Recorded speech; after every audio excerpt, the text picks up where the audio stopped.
Այսօր ժամանակի խնդրի պատճառով մենք կորուստ ունեցանք մի կիրակի, չենք կարող քարոզել Քրիստոսի խաչը, բայց քարոզը կունենանք հենց նրա մահը։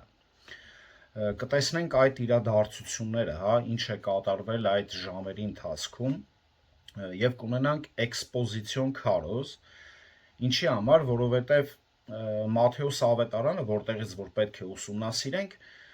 որոշակի մանրամասներ կա, որը որ նկարագրում է Ղուկասը, Մարկոսը եւ Հովհաննեսը։ Այդ իսկ պատճառով կունենանք փոքր-ինչ էքսպոզիցիա, որպեսզի ավելի լավ տեսնենք, թե ինչ է կատարվել այդ ժամերի ընթացքում։ Բայց մինչ գլխավոր մեր թեմային անցնելը, կուզեմ որոշակի տեղեկություններ տամ եւ որոշակի բաներ տեսնենք շատ արագ որպես ներածություն եւ անցնենք մեր գլխավոր թեմային։ Այսպիսով Սուրբ Գիրքը հստակորեն ասում է, որ Հիսուսը լիովին Աստված է։ Նրա ծննդից շատ առաջ աստվածային կերպով կանխագուշակվել էր, որ նա կկոչվի Էմանուել, որը նշանակում է Աստված մեզ հետ։ Մատթեոս 1:23 համար եւ Եսայի 7:14-ը։ Հիսուսն ինքը կոչվում էր աստվածային անուններով, ինչպիսիք են Սուրբ եւ Արդար։ Գործք Առաքելոց 2:14 համար։ Սուրբ Գիրքը ասում է, որ ով գիտի Հիսուսին, նաև ճանաչում է Հայր Աստծուն։ Հովհաննես 8:19, 14-17։ Եվ ասում է, նրան ով ատում է, նաև ատում է Հորը։ Հովհաննես 15:23։ Ով հավատում է նրան, հավատում է Հորը։ Մատթեոս 10:40 համար։ Աստվածաշունչն ասում է, որ Հիսուսին տեսնելը նշանակում է տեսնել Հորը։ Հովհաննես 14:9։ Նրան պատվելը նշանակում է պատվել Հորը։ Հովհաննես 5:23 համար։ Ընդունել նրան նշանակում է ընդունել Հորը։ Մարկոս 9:37 համար։ Սուրբ Գիրքը նաև ասում է, որ Հիսուսը ամենակարող է։ Մատթեոս 28:18 համար։ Ամենուրեք է։ Մատթեոս 28:20 համար։ Անփոփոխ է։ Եբրայեցիների 13:8 համար։ Եվ որ նա ստեղծել է տիեզերքը, Հովհաննես 1:3 համար։ Եվ որ նա կարող է ներել մեղքերը, Մարկոս 2:5-10 համարը։ Եվ որ նրան պետք է երկրպագեն որպես Աստված, Փիլիպպեցիների 2:9-11 համար, Մատթեոս 28:9 համար, նաև Եբրայեցիների 1:6 համար։ Այնուամենայնիվ Սուրբ Գիրքը նույնպես պարզ ասում է, որ Հիսուս Քրիստոսը լիովին մարդ էր։ Նա ծնվել էր այս աշխարհում ինչպես ցանկացած այլ երեխա, թլփատվել, աճել եւ ֆիզիկապես եւ հոգեպես, զգացել սով, ծարավ, ցավ, հոգնածություն եւ հանձնվել էր մահվան։ Հին կտակարանը մանրամասը նկարագրում է փրկիչ թագավորի հենց գալուստը։ Հին կտակարանի բազմաթիվ այլ մարգարեություններ կանխագուշակվում էր, որ նրա մայրը գերբնական կերպով հղիացավ, Եսայի 7:14 համար, եւ կծնվի Բեթղեհեմում, Միքիա 5:2 համար, որ նա կլիներ Աբրահամի եւ Դավթի սերունդը, Ծննդոց 9:26 համար եւ 22:18 համար, որ նա կլինի Հուդայի ցեղից, Ծննդոց 49:10, եւ որ նա հրաշքներ կանի Եսայի 35:5-6 համար, եւ նա մահ է կրելու իշխանություններից, Սաղմոս 2:1-2 համարները, նա կլքվի Աստծո կողմից, Սաղմոս 22:2 համարը, ընկերոջ կողմից դավաճանվելու է 30 արծաթի դիմաց, Զաքարիա 11:12 համարը, եւ նրանք կթքեն նրա վրա, Եսայի 50:6 համարը, եւ նա հարություն կառնի երրորդ օրը, Ովսե 6:2 համար, նրա մարմինը չի տեսնի ապականություն, Սաղմոս 16:10 համար, եւ նա կհաղթի մահին, Եսայի 25:8։ Այսպիսով այս համարների ամբողջ փաթեթը, որը որ ես դեռ շատ փոքր մասն եմ, ցույց տալիս, թեպետ բազմաթիվ են, այս բոլորը հենց խոսում էր Քրիստոսի մասին։ Եվ Սուրբ Գիրքը հաստատում է, որ Հիսուս Քրիստոսը կատարյալ Սուրբ է։ Նա սիրում է իր երկնային Հորը կատարելապես եւ այն աշխարհը, որը նա հենց ստեղծել է, եւ եկավ փրկելու, եւ որ նա լիովին ներում է մեղքերը եւ ողորմում է նրանց, ովքեր գալիս են նրա մոտ։ Նա լիովին կարեկցող է եւ հավատարիմ։ Սա թե հին, թե նոր կտակարանների հիմնական թեման է։ Եվ անկախ նրանից մարդիկ ընդունում են դա թե ոչ, նա ամենաազդեցիկն է մարդկության պատմության մեջ, ով որոշում է յուրաքանչյուր մարդու ճակատագիրը։ Հենց այս ճակատագրական հարցի վրա է Մատթեոսը կենտրոնացնում իր ուշադրությունը 27-րդ գլուխ 11-ից 16-րդ համարում, երբ Պիղատոսը հարցաքննում էր Հիսուսին, հարցը հետևյալն էր. հիմա այս մարդուն ինչ անենք այս մարդու հետ։ Սա մեզ բոլորիս է ուղված այս հարցը։ Չգտնելով ոչ մի օրինական մեղադրանք Հիսուսի դեմ, Սինեդրոնը կեղծ մեղադրանքներ է հնչեցրել, մեղադրեց նրան հայհոյության մեջ, որը պատժվում էր հենց մահապատժով, երբ նա ընդունեց, որ նա իսկապես Քրիստոսն է Աստծո որդին, Մատթեոս 26-րդ գլուխ 63-ից 66 համարներում։ Բայց քանի որ հրեա առաջնորդները ոչ մեկին մահապատժի ենթարկելու իրավունք չունեին, Հովհաննես 18:31-ում է գրած, նրանք ստիպված էին թույլատվություն խնդրել Հռոմից, կառավարիչ Պոնտացի Պիղատոսից, որն էլ Հիսուսին հարցաքննելով չտեսավ նրան մեղավոր եւ փորձում էր անգամ արդարացնել, եթե կհիշեք, բայց հրեա առաջնորդները ժողովրդին արդեն պատրաստել էին, որ գիտեք, գոռան ու պահանջեն Հիսուսի հենց մահը։ Զատկի տոնի առթիվ միշտ մի մեղավոր էին արձակում հրեաների համար, սա որպես ավանդույթ էր արդեն։ Այդ օրը դպիրների կազմակերպությամբ ազատություն պահանջեցին հենց Բարաբային, որը որ իսկապես հենց հանցագործ էր։ Գիտեք, մինչև Քրիստոսին խաչելը հռոմեացիները Պաղեստինում խաչել են 30,000 մարդ, մինչև Քրիստոսին խաչել են Պաղեստինում 30,000 մարդ։ Շատ հնարավոր է, որ այդ մարդկանցից շատերը եղել են անմեղ, ոչ թե մեղք չունեին, չէ, այսինքն արժանի չէին մահապատժի, այն էլ այդ կերպ։ Նրանցից շատերը մահապատժ են ենթարկվել իշխանությունների դեմ ապստամբելու համար։ Նրանք ընդամենը եղել են հայրենասեր, ովքեր հույս ունեին ազատել իրենց երկիրը ժողովրդին Հռոմի իշխանությունից եւ հանուն լավ գործի վճարեցին հենց իրենց կյանքով։ Այնպես որ խաչելով մահապատիժը դա միայն Քրիստոսով չեղավ եւ ոչ էլ Քրիստոսով ավարտվեց։ Քրիստոսից հետո Հռոմը դեռ շարունակում էր խաչել հանցագործներին, ապստամբներին, նաեւ քրիստոնյաներին։ Բայց հարցը այն է, թե ինչու է աշխարհը այդքան խաչվածների մեջ հիշում միայն Հիսուս Քրիստոսի խաչը, նրա խաչելությունը։ Պատասխանը մենք գտնում ենք Սուրբ Գրքի հենց առաջին էջերում։ Ադամի եւ Եվայի մեղքը ոչ միայն դարձավ նրանց անկման պատճառը, այլ նաեւ անեծքը ամբողջ աշխարհի։ Ահա թե ինչու է Պողոս առաքյալը գրում Հռոմեացիների 8-րդ գլուխ 19-ից 21 համարում, որ ստեղծագործությունը անհամբեր սպասում է Աստծո որդու հայտնությանը։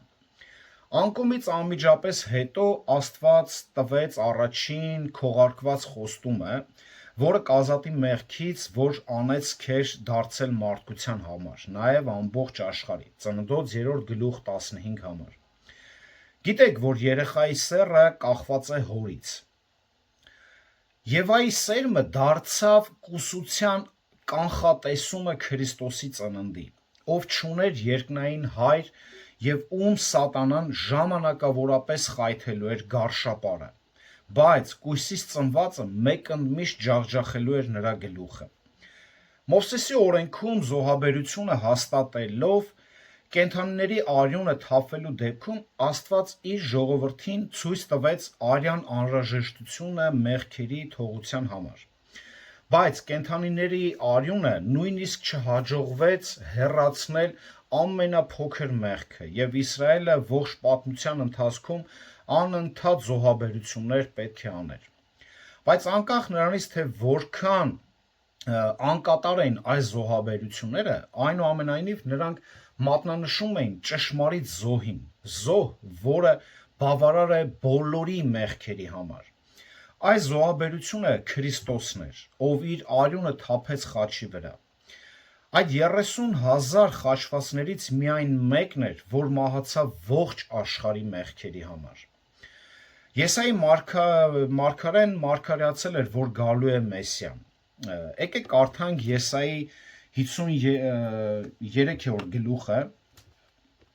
53-րդ գլուխ 5-րդ համարը։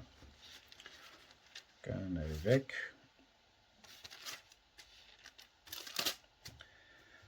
Մարդկանցից նա անարգվեց ու մերժվեց, վշտի մարդ և ցավի տեղյակ, և այնպիսին,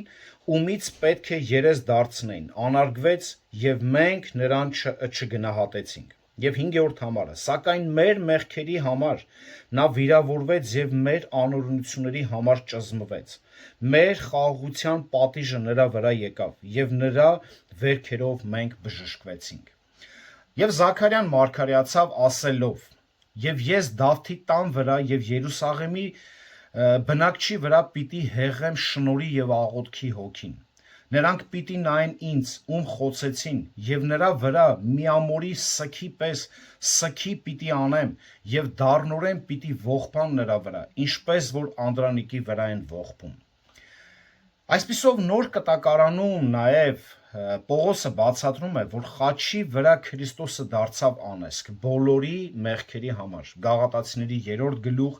13 համար։ Առաջի Պետրոս 3-րդ գլուխ 15 համարում ասում է, որ Հիսուսը մեկ անգամ չարչարվեց մեղքի համար, արդարը անարդարների, որպեսզի մեզ բերի Աստծուն։ Իսկ Հովհաննեսը Քրիստոսին նկարագրում է որպես ամենամեծ զոհաբերությունը, մորթված գառը, Հայտնություն 13:8։ Բայց Սուրբ Գրքում ոչ մի տեղ խաչի նշանակության մասին ավելի հստակ ցույց չի տրվում, քան Մատթեոս ավետարանի 27-րդ գլուխ 45-ից 53-րդ համարը, որտեղ Մատթեոս ավետարանիչը նկարագրում է 6 արտասովոր գերբնական դեպքեր, որտեղ հենց ցույց է տրվում աստվածային մեկնաբանությունը խաչի նշանակության, որը հենց մեր գլխավոր հատվածն է, որի մասին որ պետք է հենց ընթերցենք։ Եկեք կարդանք Մատթեոս 27-րդ գլուխ 45-ից 53-րդ համարը։ Եվ 6-րդ ժամից մինչև 9-րդ ժամը ամբողջ երկրի վրա խավար եղավ։ Եվ մոտ 9-րդ ժամին Հիսուսը բարձր ձայնով աղաղակեց ու ասաց. «Էլի, Էլի, լամա սաբաքթանի», այսինքն Աստված իմ, ինչու ինձ լքեցիր։ Այնտեղ կանգնածներից ոմանք երբ լսեցին, ասացին. նա Եղիային է կանչում։ Եվ նրանցից մեկն անմիջապես վազեց, քացախով թաթախված սպունգը վերցրեց ու ամրացնելով մի եղեգի վրա տվեց նրան, որ խմի։ Իսկ ոմանք էլ ասում էին. թող տեսնենք Եղիան պիտի գա, նրան փրկի։ Հիսուսը դարձյալ մեծ ձայնով աղաղակեց և հոգին ավանդեց։ Եվ ահա տաճարի վարագույրը պատռվեց երկու մասի, վերևից մինչև ներքև, և երկիրը շարժվեց ու քարերը ճեղքվեցին, և գերեզմանները բացվեցին ու շատ սուրբ ննջեցյալների մարմիններ հարություն առան, ու գերեզմաններից ելնելով նրա հարությունից հետո մտան սուրբ քաղաքն ու շատերին երևացին։ Ամեն։ Շատ մի կողմից բարդ, մի կողմից հասկանալի, բայց մի կողմից էլ շատ խորհրդավոր հատված է, որն էլ որ պետք է ուսումնասիրենք։ Այստեղ ուրեմն մենք տեսնում ենք 6 գերբնական և գերբնական իրավիճակներ, դեպքեր, շատ զարմանալի դեպքեր, որը որ հենց տեղի ունեցավ։ Հատվածի գլխավոր միտքը կխնդրեմ ուշադիր լինեք։ Հիսուսը իր մահով կատարեց փրկության խոստումը եւ մեռելների հարությամբ ապացուցեց դա։ Տեսեք, առաջին գերբնական խավարն ենք տեսնում 45 հենց համարում։ Երբ մանուկ Հիսուսը ծնվեց, հիշում եք, Բեթխեհեմի գիշերային երկինքը լուսավորվեց։ Փայլեց գերբնական լույսով եւ Տիրոջ փառքը փայլեց հենց հովների շուրջը, այդ մութ դաշտի մեջ։ Գիշերը լուսավորվեց, իսկ հիմա ցերեկը խավարում է։ Հովհաննեսը Հիսուս Քրիստոսին անվանում է մարդկանց լույս եւ ճշմարիտ լույս, որը լուսավորում է յուրաքանչյուր մարդու, ով գալիս է աշխարհին։ Հովհաննես 1:4 համար։ Հիսուսն ինքն իրեն անվանեց աշխարհի լույսը, հիշում եք Հովհաննես 8:18 համար։ Բայց առաջին նշանը, որ ուղեկցում էր Հիսուսին դեպի մահը, դա փառավոր լույսը չէր, այլ սարսափելի հենց խավարն էր։ Իսրայելում ուրեմն 6-րդ ժամին արևը հասնում է իր գագաթնակետին եւ լավ լուսավորում է, եւ մինչեւ օրս այդպես է։ Իմ քեռին միջալոց ապրում է հենց Իսրայելում, ես իրեն հենց 2 օր առաջ խոսում էի, հենց նա էլ փաստեց, ասում է, հա, մեր մոտ այդ ժամը 6-ին շատ լուսավոր է։ Բայց այդ օրը 6-րդ ժամից մինչև 9-րդ ժամը ամբողջ տարածաշրջանով խավար եղավ։ 3 ժամ։ Հիսուս Քրիստոսի խաչելությունը սկսվեց ժամը 3-ին, գրում է Մարկոսը 15:25 համարում։ Երբ խավարը ընկավ, նա արդեն 3 ժամ խաչի վրա էր։ Այս առաջին 3 ժամերի ընթացքում այդ ցավերի մեջ Հիսուսը ասաց.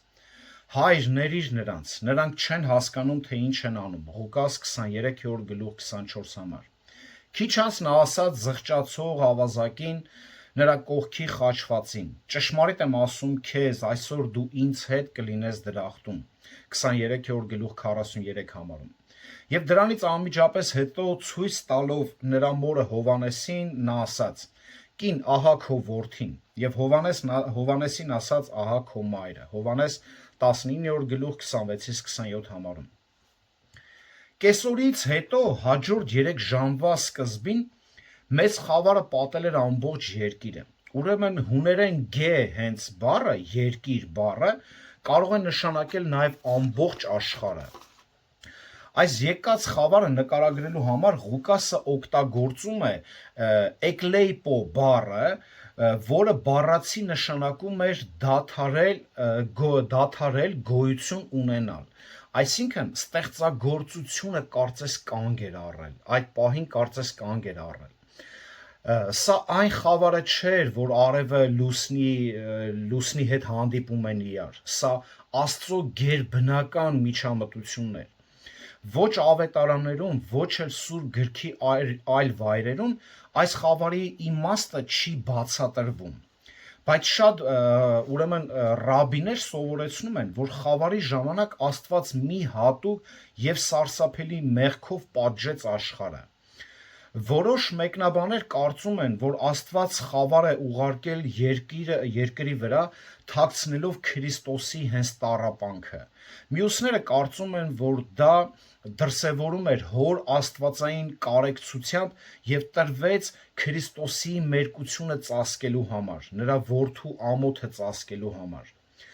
Բայց Սուրբ գրքում նաև նկարագրված բազմաթիվ ուսմունքների եւ իրադարձությունների լույսի ներքո թվում է, որ խաչելության ժամանակ խավարն իսկապես աստվածային դատաստանի նշան էր։ Օրինակ, երբ Աստված ուզում էր պատժել Իսրայելին, այսպես է գրում։ Եկեք կարդամ ձեզ Եսայի մարգարեությունից 5-րդ գլուխ 30-րդ համարը։ 5-րդ գլուխ 30-րդ համարը։ Եվ այդ օրը մոլեգնած ծովի ձայնի պես պիտի որոտան նրանց դեմ, եւ եթե մեկը դեպի երկիր նայի, ահա խավար ու վիշտ, լույսը խավարել է նրա երկնքի վրա։ Նաեւ 13-րդ գլուխ կարդանք 10-ից 11 համարները։ որովհետև երկնքի աստղերն ու համաստեղություններն իրենց լույսը չեն տալու, արեգակը դուրս գալիս խավարելու է և լուսինն իր լույսը չի փայլեցնելու։ Եվ ես պիտի պատժեմ աշխարհը իրենց չարության համար և ամբարիշտներին իրենց անօրենությունների համար, դադարեցնելու եմ հպարտների ամբարտավանությունը և բռնավորների գոռոզությունը ցած եմ բերելու։ Այստեղ նորից տեսնում ենք այս խավարը։ Հովել մարգարեն խոսելով նաև Տիրոջ օրվա մասին գրել է, որ գալիս է թանձր ամպի նման այս խավարը, օրը։ Հովել 2-րդ գլուխ 2-րդ համար։ Նաև Սափոնյա մարգարեն է գրում առաջի գլուխ 14-ից 15 համարներում, այսպես է գրում. մոտ է Տիրոջ մեծ օրը, մոտ է և շատ շուտով կգա, ահա Տիրոջ օրվա ձայնը, հզոր մարդը դառնապես լաց կլինի, բարկության օր է այն օրը, նեղություն և տառապանքի օր, կործանման և ավերման օր, խավարի ու մեգի օր, ամպի ու մառախուղի օր է։ Հին կտակարանի այս և շատ այլ հատվածներում դատաստանը ուղղակիորեն կապված է խավարի հետ և նույն կապը Աստծո դատաստանի հետ, և խավարը մենք գտնում ենք նաև Նոր կտակարանում։ Պետրոս առաքյալը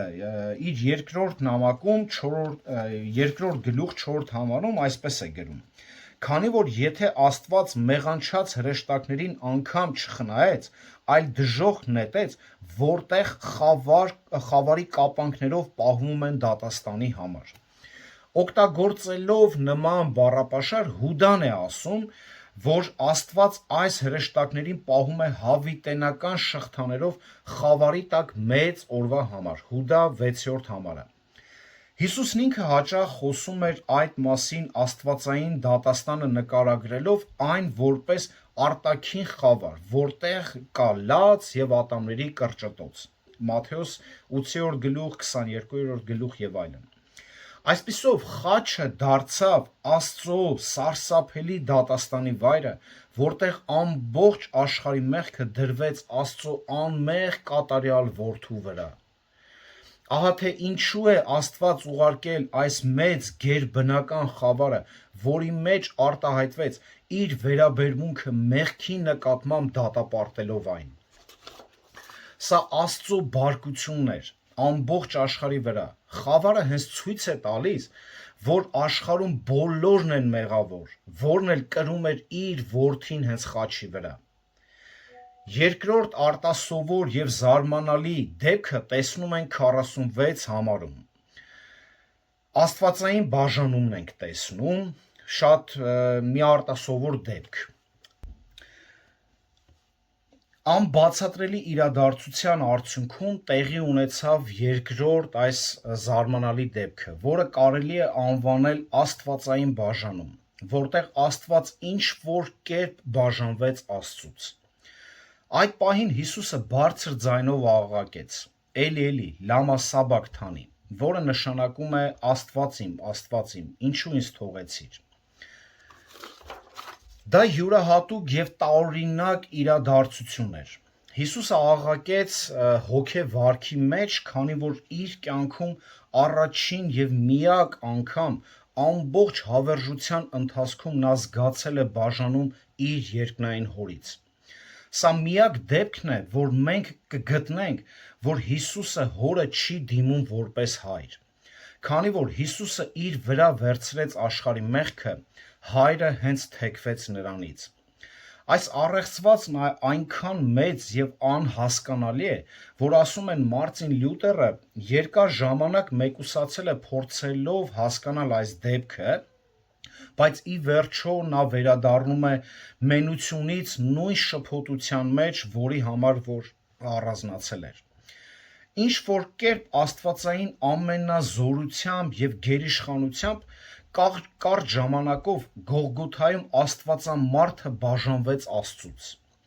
Դա տեղի ունեցավ այն ժամանակ, երբ Հոր ողջ բարկությունն ու զայրույթը թափվեց նրա անմեղ որդու վրա, ով իր անգերազանցելի շնորհով վերցրեց բոլոր մարդկանց մեղքերը իր վրա։ Ամբակում մարգարեն այսպես է գրում առաջի գլուխ 13 համարում. «Դու ում աչքերը մաքուր են չարություն տեսնելուց եւ անիրավությունը չես կարող դու նայել։ Երբ Հիսուսը խաչի վրա էր, Աստված երեսը թեքեց որդուց, որովհետև չէր կարող նայել մեղքին, կամ գուցե այն պատճառով, որ մեղքը իր որդու վրա էր դրված։ Հիսուսը բարձր ձայնով աղաղակեց, քանի որ Հայր Աստված ամբողջովին լքեց նրան։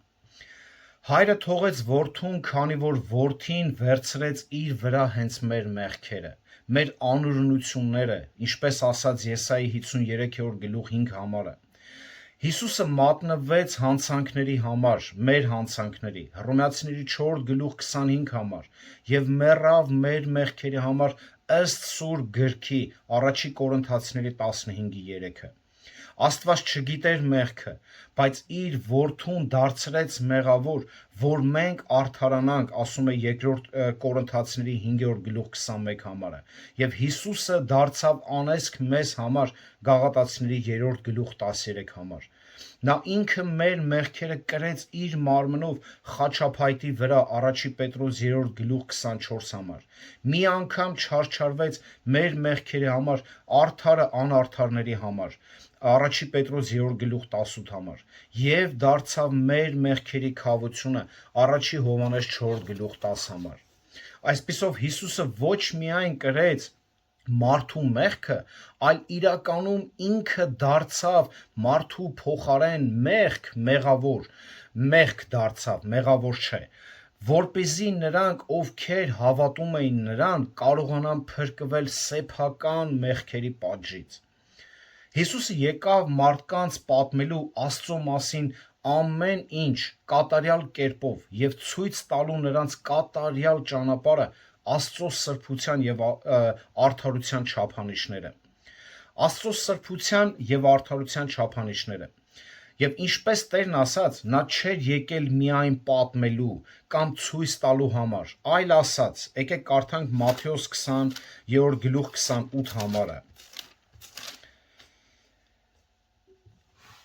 Ինչպես մարդու որդին չեկավ ծառայություն ընդունելու, այլ ծառայելու եւ իր կյանքը շատերի համար որպես փրկագին տալու։ Ահա թե ինչու համար էր Քրիստոսը եկել։ Երբ Հայրը թողեց Քրիստոսին, սա չի նշանակում, որ Հիսուսը դադարեց լինել կատարյալ մարդ կամ կատարյալ Աստված, կամ էլ Սուրբ Երրորդության անձերից մեկը։ Ոչ, բայց Հիսուսը կորցրեց իր սերտ հարաբերությունները նրա հետ, սիրելի շփումը իր երկնային Հոր հետ։ Սխալ չհասկանաք, բայց արդեն իսկ մարմնավորման մեջ, երբ որ Քրիստոսը մարմնում էր հայտնվել, մասնակի արդեն բաժանում ուներ Հոր հետ։ Քանի որ Հիսուսը թողեց իր աստվածային փառքը եւ անմիջապես հաղորդակցությունը Հոր հետ, հրաժարվելով իր համար այս աստվածային արտոնություններից, ինչպես Փիլիպպեցիների 2:6-7 համարներում է ասում, որ Աստծո կերպարանքն ունենալով Աստծուն հավասար լինելը հափշտակություն չհամարեց, այլ իր անձն ունայնացրեց ծառայի կերպարանք առնելով մարդկանց նման եղավ։ Հիշում եք, ինչպես աղոթեց Հիսուսը նաև Հովհաննես 17:15 համարում։ Եկեք կարդանք Հովհաննես 17:15 համարում։ Եվ հիմա ով Հայր, քեզանով փառավորիր ինձ այն փառքով, որ ես ունեի քեզ հետ աշխարհը լինելուց առաջ։ Եվ հենց այստեղ ենք տեսում, որ նաև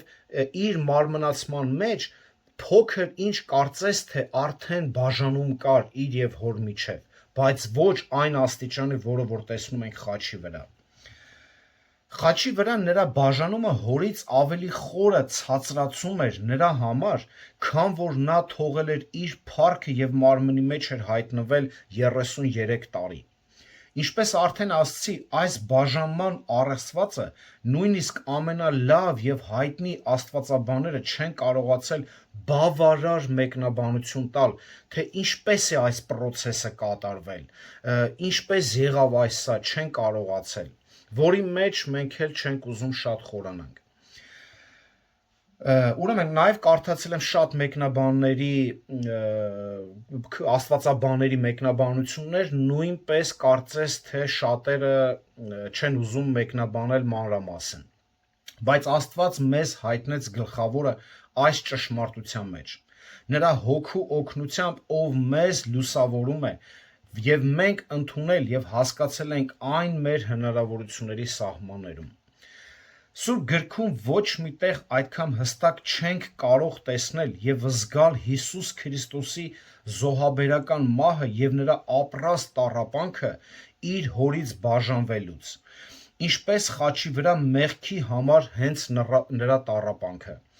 Սուրբ գրքում ոչ մի տեղ այդքան տառապելուց չենք տեսնում Հիսուսին, որքան այս պահը։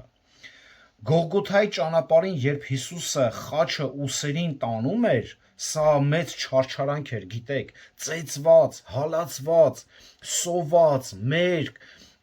ինչ էր անում, այդ պահին կանայք լաց էին լինում Հիսուսի վրա, բայց այդ պահին անգամ Հիսուսը ասաց. Երուսաղեմի աղջիկներ, ին վրա մի լացեք, այլ լացեք ձեր եւ ձեր որդիների վրա։ Կամ ինչպես արդեն կարդացինք, նա ասաց հորը, հայր ներիր նրանց, նրանք չեն հասկանում, թե ինչ են անում։ Նրա կողքի խաչվածին, այսօր ինձ հետ կլինես երկնքում, Հովանեսին ահա քո մայրը, մոր ասաց ահա քո որդին։ Եվ այս ամենը ցավերի մեջ, բայց 46 համարում նկարագրված բարձր ձայնով այս աղաղակը ցույց է տալիս նրա աննկարագրելի տառապանքը հոր եւ որդու այս բաժանման պահը։ Նույնիսկ փշե պսակը գլխի մեջ խրելը նրան այդքան չցավացրեց, քան իմ եւ քո մեղքերի համար խաչի վրա հոր եւ որդու այս բաժանումը։ Բայց այս ցավալի պահին ոմանք կանգնած ասում էին. Եղիային է կանչում։ Մարկոս 15-րդ գլուխ 34 համարում ամբողջ այս ողջը գրված է արամերենով, այս բանը ողբը կներեք, գրված է արամերենով, էլի լամա սաբակթանի։ Հավանաբար այդ պատճառով չհասկացան, թե ինչ է ասում Հիսուսը։ 48-րդ համարում կարճ է գրված, բայց Հովանեսը լրացնում է։ Հովանես 19-րդ գլուխ 28 համարում այսպես է գրված, այս պահի շարունակությունը, 19-րդ գլուխ 28 համարը։ Սրանից հետո Հիսուսն իմանալով, որ ամեն բան արդեն լրացել է, որպեսզի գրվածը կատարվի, ասաց ծարավ եմ։ Հովանեսը հստակ ասում է 29-րդ համարում, որ դա հենց այս պահն էր, եւ քացախով լի մի աման կար, եւ նրանք սպունգը քացախով լցրին եւ զոպայի վրա դրած նրա բերանին մոտեցրին։ Հիշում եք, սա հենց այս պահն էր։ Ուրեմն այդ պահին նրանցից մեկը անմիջապես վազեց, վերցրեց սպունգը, լցրեց քացախով եւ դնելով եղեգի վրա տվեց նրան խմելու։ Նրանցից մեկը, ով վազեց Հիսուսին օգնելու, հավանաբար հռոմեական ինչ-որ զինվոր պահակ էր։ Հիսուսը ծարավը ժամանակավորապես հագեցնելու համար էր։ Քացախը նշանակում է, գիտեք ինչ, էժան գինի, խիստ նոսրացրած, այսինքն ջրով, որը սովորական խմիչք էր աշխատողների եւ զինվորների համար, որովհետեւ այս գինին շատ ջուր ուներ իր մեջ եւ ցածր էր ալկոհոլային այս պարունակությամբ, եւ հատկապես լավ էր ծարավը հագեցնելու համար, բայց ուշադիր, սա ոչ թե օգնություն էր Հիսուսին, այլ որպեսզի մահը երկարի եւ ավելի շատ տանջվի Քրիստոսը, որտեւ նա արդեն շուրթերը բերանը արդեն չորացել էին, նրան կարծես մի հատ թարմություն տային, որպեսզի ավելի շատ տանջվի։ Իսկ մյուսները, ովքեր կանգնած էին խաչի մոտ, օգտագործեցին այս հնարավորությունը եւս մեկ անգամ ծիծաղելու Տիրոջ վրա եւ ասացին. «Սպասենք, տեսնենք, եղիան կգա, կփրկի նրան, թե ոչ»։ Անհավանական է թվում, բայց որ խավարը հանկարծակի ընկավ օրը ցերեկով, չտագնապեց այս անսուրբ ամբոխին։ Նրանք այնքան էին լցված, Հիսուսի հանդեպ արհամարանքով, որ նույնիսկ այսպիսի կարևոր երևույթը, որ խավար է ցերեկով, էսի չէ կատարվում, ինչպիսին երկրի վրա խավարումն էր, նրանց անգամ չանհանգստացրեց։ Նրանք իմանալով, որ հին կտակարանում անբնական խավարը շատ է հաճախ կապված Աստծո դատաստանի հետ, ինչ որ տեսանք, տարբեր տեղերում, նրանք պետք է առնվազն մտածեին, որ սա գուցե Աստծո դատաստանն է հենց հիմա տեղի ունենում, հենց հիմա, բայց ոչ։ Նրանց միտքը զբաղված էր միայն մեկ բանով, որ տեսնեին Հիսուսին տանջամահ լինելուց։ Եվ նրանք չէին էլ հասկանում, որ Հիսուսի ցավը ոչ միայն խաչի գանված լինելն էր, այլ հոր լքելը որդուն։ Երրորդ ուրեմն արտասովոր դեպքը տեսնում ենք 50 համարում, եկեք կարդանք։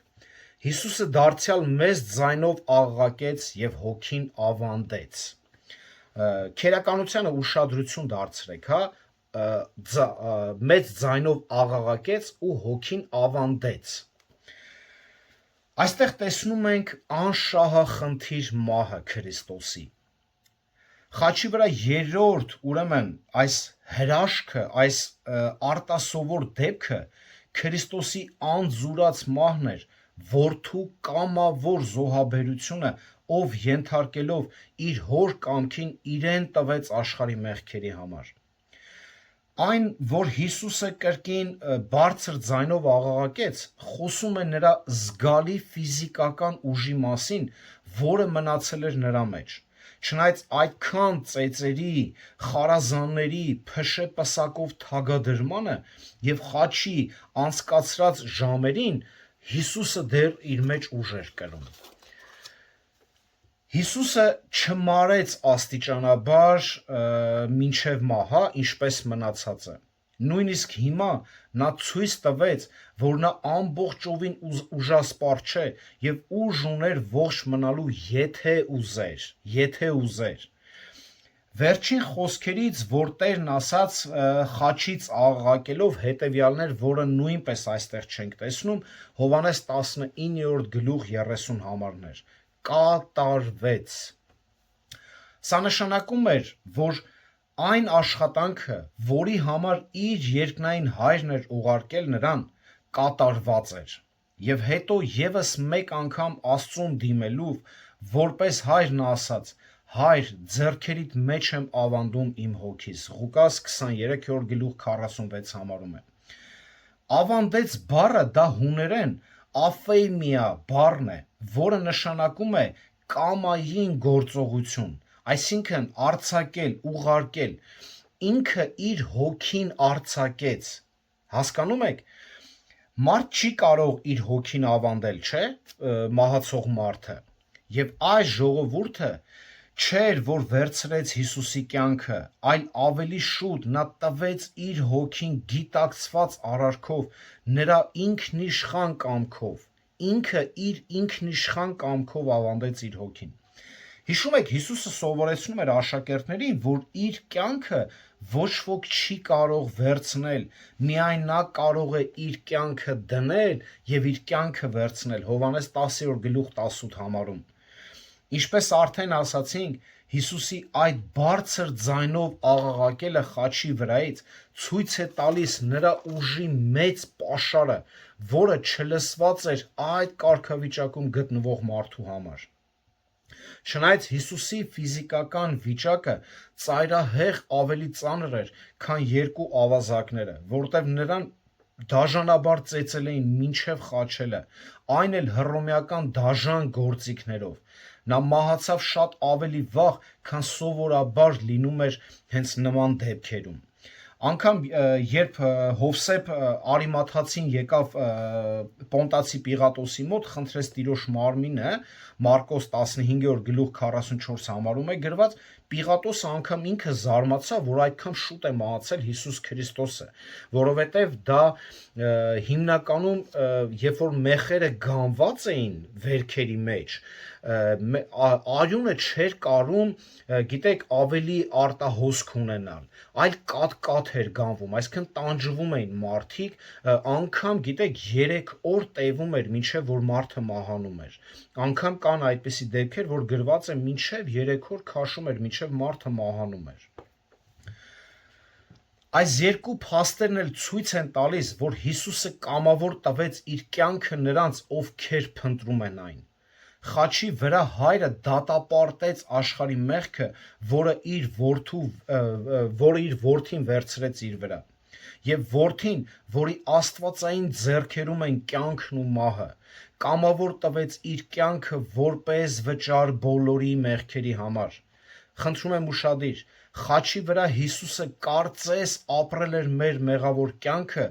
որի համար պատժվեց, որից հետո իր ապրած 33 սուրբ տարիները վերագրեց մեզ, կարծես թե մենք ենք ապրել իր սուրբ կյանքը։ Սա իր արդարությունն է, որ մեզ է վերագրվել, որում եւ մենք հիմա ապրում ենք։ Չորրորդ զարմանալի եւ արտասովոր դեպքը դա տաճարի ավերումն է, որը տեսնում ենք հենց 51-րդ համարի առաջին հենց հատվածում։ Եվ ահա տաճարի վարագույրը պատռվեց երկու մասի, վերից մինչև ներքև։ Հուներեն նաոս բառը, տաճար բառը, չի նշանակում ամբողջ տաճարը ավերվեց, այլ միայն ներքին սրբավայրը, սրբության սրբոցը, որտեղ բնակվում էր Աստված, նրա խորհրդանշական ներկայության հենց վայրն էր։ Հսկայական այս հյուսված վարագույրը բաժանում էր սրբության սրբոցը մնացած տաճարից։ Այս վարագույրը հիմնականում եղել է կապույտ գույնով եւ առատորեն զարդարված։ Տարին մեկ անգամ քավության օրը քահանայապետին թույլատրվում էր գնալ վարագույրի հետևից եւ զոհասեղանը արյունով շաղ տալ բոլորի մեղքերի համար։ Նա կարող էր այնտեղ մնալ միայն շատ կարճ ժամանակ, քանի որ Աստծո ներկայությունը այս հատուկ զոհաբերության միակ խորհրդանիշն էր եւ չէին մնում երկար, վախենում էին այնտեղ։ Այս ծեսը պետք է կրկնվեր ամեն տարի, ակնկալելով մարդկանց մեղքերի համար այդ մեկ իսկական զոհաբերությունը, որը նա պետք է մի օր աներ ինքը Աստծո որդին։ Երբ Քրիստոսը տվեց իր հոգին, սա միակ զոհաբերությունն էր բոլորի համար բերված, ուստի վարագույրի կարիքը այլևս չկար։ Հիմա ցանկացած մարդ, ով գալիս է որդու մոտ, հնարավորություն ունի անմիջապես գալ Աստծուն։ Հիմա մարդկանց ոչ քահանա է պետք, ոչ մատաղ, ոչ ծես։ Ահա թե ինչու տաճարի վարագույրը երկու մասի պատռվեց վերից ներքև։ Այս հրաշքը կատարվեց Աստծո կողմից, քանի որ այժմ նրանց համար, ովքեր հավատում են որդուն որպես Տեր եւ Փրկիչ, մեղքը, որ պարփակում էր, հեռացվել է արդեն մեկընդմիշտ։ Տաճարի վարագույրը պատռելով Աստված ըստ էության ասաց. Իմ որդու մահով Հիսուս Քրիստոսին հավատալով այժմ բաց մուտք ունեք դեպի իմ սուրբ ներկայությունը եւ ձեզ միջնորդ պետք չի։ Այո, այս բանը չընդունեց հրյա ազգը եւ չհասկացավ նաեւ մեր առաքելական եկեղեցին մինչ օրս եւ չի ընդունում եւ ուզում է Քրիստոսի դերը ստանձնել։ Ուզում է մարդկանց եւ Աստծո միջև միջնորդի դեր խաղալ։ Սա նշանակում է, որ կարծես Քրիստոսի արած գործը բավարար չէ եւ ուզում են միջնորդի դեր տանել, որն էլ դատապարտության արժանի է։ Նաեւ այսօր հենց կան շատ քարոզիչներ, որոնք իրենց նույն դերում են հենց պատկերացնում, ուզում են մարդկանց եւ Աստծո միջև միջնորդ դառնան։ Սա է ուշադիր Աստծո պատասխանը 2000 տարի։ Նա վճարեց ամբողջ գինը բոլոր իրեն հավատացողների մեղքերի համար, եւ ես հիմա բացում եմ իմ սուրբ ներկայության մուտքը բոլոր նրանց համար, ովքեր գալիս են նրա անունով, Քրիստոսի անունով։ Եբրայեցիների 4 գլուխը մեզ 16 համարում մեզ հիշեցնում է, եկեք կարդանք։ Եբրայեցիների 4 գլուխ 16 համարը։ Ուրեմն համարձակությամբ մոտենանք շնորհած աթոռին, որպեսզի ողորմություն ընդունենք եւ շնորհ գտնենք կարիքի ժամանակ մեզ օգնելու։ Ուրեմն համարձակությամբ մոտենանք շնորհած աթոռին, շնորհած գահին համարձակությամբ մոտենանք։ Հայր Աստված պատռեց վարագույրը այն ժամանակ, երբ տաճարը լցված էր երկրպագուներով, որոնց մեջ էին ոչ միայն բազմաթիվ քահանաներ, այլև հազարավոր ուխտավորներ, ովքեր եկել էին այդ պահին եւ նշում էին Զատկի տոնը։ Գիտեք, որ այդ պահին հենց Զատիկն էին նշում։ Սա հրյաների համար գերբնական, զարմանալի եւ արտասովոր տեսարան էր։ Զոհաբերության համակարգը եւ քահանաների ծառայությունն այլևս նույնիսկ խորհրդանշական նշանակություն չունեին, քանի որ վարագույրը պատռվել էր երկու մասի, իսկ սրբության սրբոցը բաց էր եւ տեսանելի։ Մինչ այդ չէին կարողանում ժողովուրդը տեսնել, թե ինչ կա այդտեղ, բայց հիմա բաց է եւ տեսանելի։ Միշտ նրանք տարված էին իրենց ծառայությունով, ծեսերով, Հիսուսը մահացավ։ Բայց երբ նա մահացավ, ծեսերը կորցրեցին իրենց նշանակությունն ու զորությունը։ Այդ ամբողջ ծեսերը, որ այդ պահին անում էին տաճարում, կորցրեցին իրենց բոլոր նշանակությունները, իրենց զորությունները, քանի որ այդ պահին հին ուխտը վերացավ, իսկ նոր ուխտը մտավ ուժի մեջ։ Հինգերորդ արտասովոր եւ գերբնական դեպքը հաջորդեց վարագույրի պատռվելուց անմիջապես հետո։ Տեղի ունեցավ երկրաշարժ 51-րդ համարի 2-րդ հատվածում։ Իր որդու մեջ Հայր Աստված ցնցեց Երուսաղեմի երկիրը եւ նրա շրջակայքը, որը 5 կտակարանում տեսնում ենք այս երևույթի իմաստը։ Երբ Աստված հայտնվեց Մովսեսին Սինա լեռի վրա, ամբողջ լեռը սաստիկ ցնցվեց։ Ելից 19-րդ գլուխ 18 համար։ Եվ երբ նա հայտնվեց Եղային լեռան վրա, մեծ եւ ուժեղ քամի եղավ, բարձրացավ, որը պատռեց լեռները եւ կտոր արեց ժայռերը։ Եւ քամուց հետո երկրաշարժ եղավ 3-րդ թագավորաց 19-րդ գլուխ 11 համարում։ Դավիթը երկրորդ թագավորաց 22-րդ գլխում երգում է իր հաղթանակի երգը եւ փառաբանում Աստծուն ու ասում է, որ երբ նրանից օգնություն խնդրեցի, երկիրը ցնցվեց եւ դողաց, երկրի հիմքերը շարժվեցին, երբ Տերը բարկացավ 8-րդ համարում։ Եսային խոսում է այն մասին, որ Տերը պատժում է իր ժողովրդին որոտով, երկրաշարժով եւ բարձր ձայնով։ Եսայի 29:6-ը։ Երեմիան պատմում է այն մասին, որ Տերն իր բարկությունը թափում է ազգերի վրա, ցնցելով երկիրը։ Երեմիա 10:10։ Գիտեք, որ մինչև անկումը երկրի վրա երկրաշարժներ չեն եղել։ Եվ պատճառը ի՞նչն էր։ Պատճառը, որ Աստված ամեն բան կատարյալ էր ստեղծել։ Ադամը եւ Եվան կատարյալ ապրում էին Աստծո ներկայության մեջ։ Բայց երբ նրանք մեղք գործեցին, ոչ միայն նրանք, այլև ամբողջ ստեղծագործությունը, անիծվեց նաև եւ բաժանվեց Աստծուց։ Այդ ժամանակից ի վեր երկիրը ցնցում է թե բառացի, թե փոխաբերական իմաստով, ինչպես նաև սատանայի կործանարար ազդեցությամբ, այնպես էլ Աստծո պատիժներից։ Կգա մի օր, երբ Տերը կստեղծի նոր երկինք ու նոր երկիր։ Սատանայի եւ անհավատներին կրակել լիճը գցելուց հետո։ Խոսելով անհավատների նկատմամբ Աստծո դատաստանի մասին, Եբրայեցիների հեղինակը այսպես է գրում։ Կարդանք Եբրայեցիների նամակից, Եբրայեցիների 12-րդ գլուխ 26-27 համարներում, որի ձայնը այն ժամանակ երկիրը շարժեց, իսկ հիմա խոստացել է ասելով. մեկ անգամ եւս պիտի շարժեմ եւ ոչ միայն երկիրը, այլ նաեւ երկինքը։ Այս մեկ անգամ եւս ցույց է տալիս, թե շարժվող բաները պիտի հեռացվեն, այսինքն արարված բաները, որպեսզի այն բաները, որոնք անսանելի են, մնան։ Այսպիսով խաչի վրա Հիսուսը իրավունք է վաստակել նաև հոր ձեռքից ստանալ երկիրի գործը ամբողջ, հայտնություն 9-րդ գլուխ 5-10 համարում է ասում։ Երբ Աստված ցնցեց երկիրը, իր որդու մահվան ժամանակ նա նախազգուշացրեց աշխարհին երկրաշարժի մասին, որը գալու էր թագավորների թագավորի դատաստանի ժամանակ, որովհետև Հիսուսը հնազանդ էր մինչև մահ, նույնիսկ խաչի մահով, եւ երկնային Հայրը